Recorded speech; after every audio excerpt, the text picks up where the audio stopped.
Hello everybody, thanks for tuning in to my video. My name is Leonard Hood. This video will be over the social judgment theory. See, to get started, what is social judgment theory?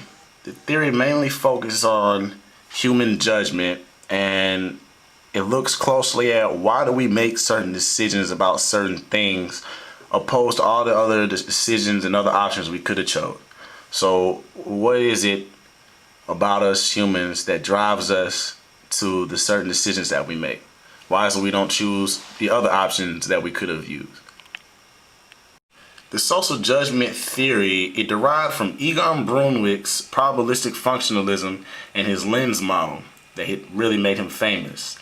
And it all started there and it grew to what it is today. So out of all the research and all the time spent looking and focusing on his lens model and his focusing on his psychology, that's what developed, the theory developed out of all of that different research. And it's constantly being added on to. A theory is not stating a law. A lot of theories like to state laws and facts. It's not a law, it's more of just different descriptions of behaviors instead of different laws of behaviors. It's the description of them. And the lens model that he created is a way of thinking about the relationships between the environment and the behavior of organisms. So how does the environment affect the behavior of different organisms? And Brunwick's probabilistic functionalism was a behavioral system that stated that the environment in which an organism comes into contact with is an uncertain and probabilistic one, however lawful it may be in terms of physical principles. Adaptation to the world requires an organism to learn to employ probabilistic means to achieve goals and learn to use these probabilistic and uncertain evidence about this world.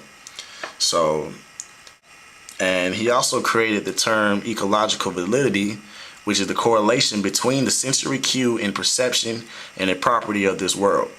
If you don't understand that, or it's kind of hard to, put all in your head, it should all make sense by the end of the lecture after you actually hear what the theory is about.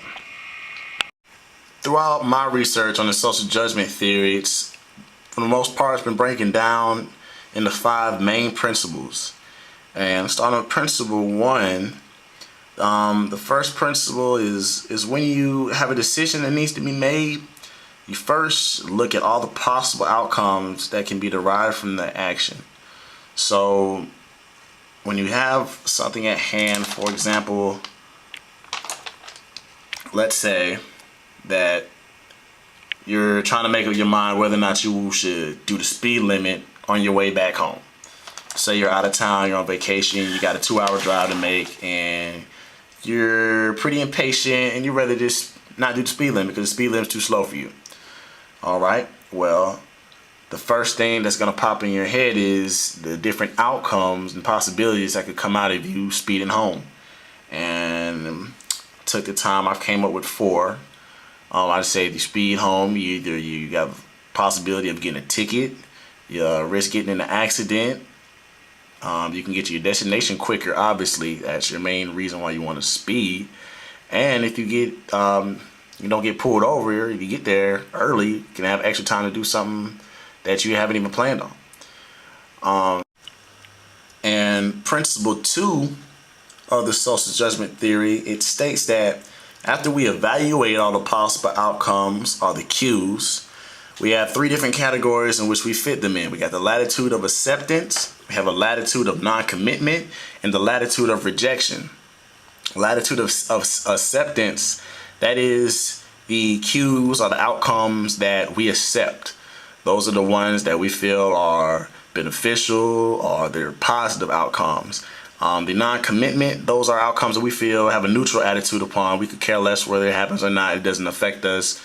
It has nothing to do with you. And the latitude of rejection, those are the outcomes in which you do not like, you reject those, you don't want to see those happen, you don't want to bring those to realities. Those are the latitude of rejection. And going back to our previous example, fitting all the outcomes into the category, starting with A, getting a ticket, that would be a latitude of rejection because nobody wants to get a ticket. The same with the risk of getting into a car accident. That'd be a latitude of rejection. Getting to your destination quicker, since that is the reason why you probably started speeding in the first place, that is an outcome that you would be glad to accept. So that is in the latitude of acceptance. And the last number, letter D, may have extra time to make something else happen where when you get there. The fact that you speed and you got to your destination quicker, you have extra time. I put that in the latitude of non-commitment because, it doesn't really matter whether you get there or not. It's not really going to affect you because, you didn't plan on getting there early from the beginning. So you probably could care less whether or not you have extra time to do something else. It's just a freebie. So you got a neutral attitude towards it. Well, I do. So I would say latitude of non-commitment.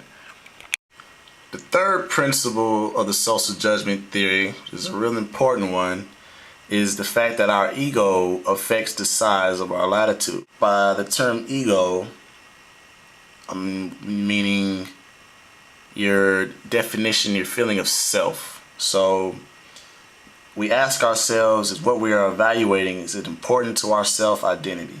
How much value do we put on the issue?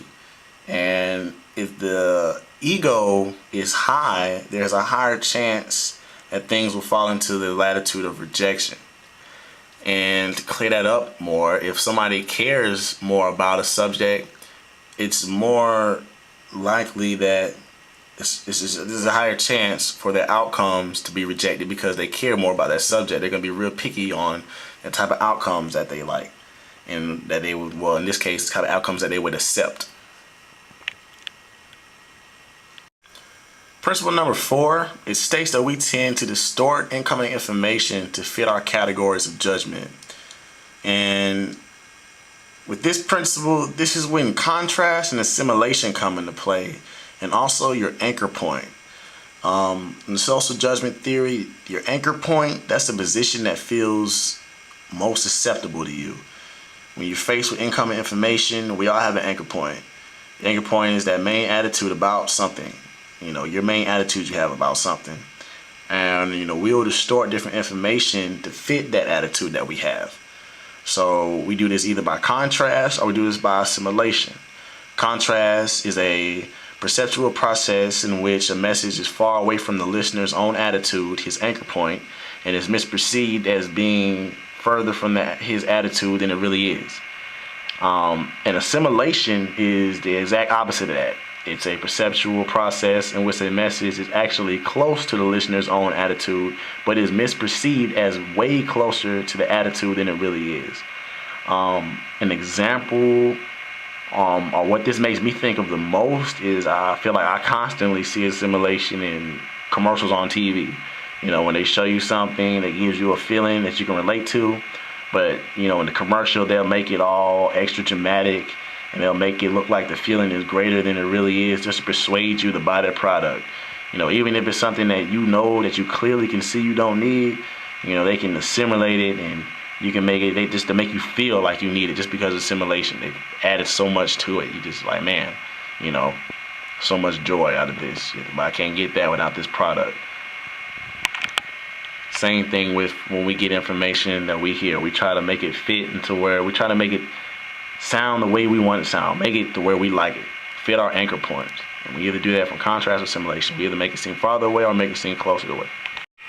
Moving on to principle 5 of the social judgment theory, it says that small discrepancies between our anchor positions and the one advocated will cause us to change, not large discrepancies.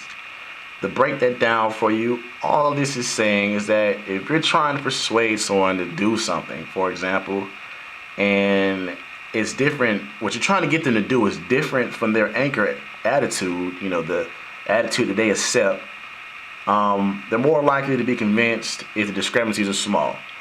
They're more willing to do things for you if they don't have to sacrifice as much, basically. So the discrepancies are small, it's not too many problems, for them to change.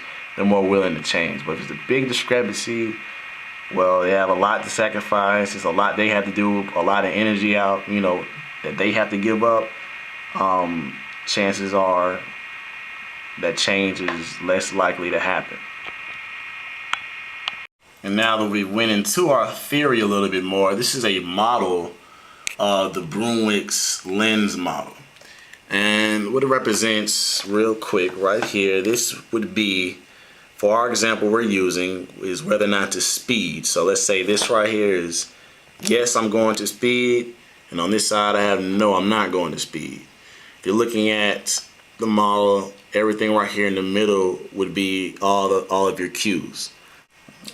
These 5 principles that we just went over and the overall social judgment theory itself can be used for many things in communications. And throughout my research, one of the biggest things that I found that are, these descriptions are useful for is just the act of persuasion. One big factor of the theory is that it pretty much derived a useful description of human judgment process, the process that we go through to make our decisions. And theorists, they want to create cognitive aids for the human judgment, and they also want to understand and improve human judgment. So that's one of the main goals of the theorists that really look into these principles. And a useful strength that has been found from this theory is that it realizes and it also helps to explain the role that perception has and how your perception of different messages will influence persuasion. So the perception that somebody has of a situation, if you know that exactly what that is, their perception is, you can use that when you're trying to persuade them for something. All that comes into play. And also with the social judgment theory, it itself is evidence for a curvilinear relationship between discrepancy and persuasion.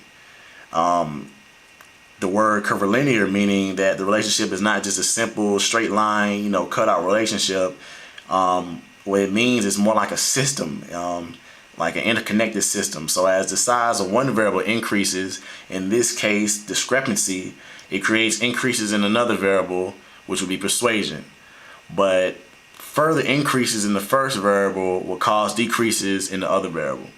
So what it's saying is, if one size of the variable increases, discrepancy, if the discrepancy is big, it increases the other variable, the persuasion. So if there's a big discrepancy, the persuasion has to be bigger.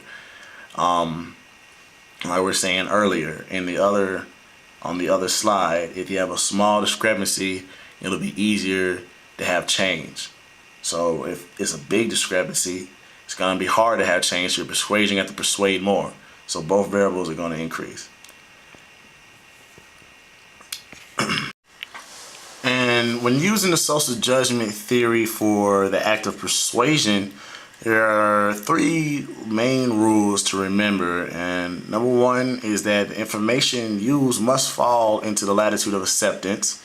So they're trying to persuade someone, it must be something that they accept.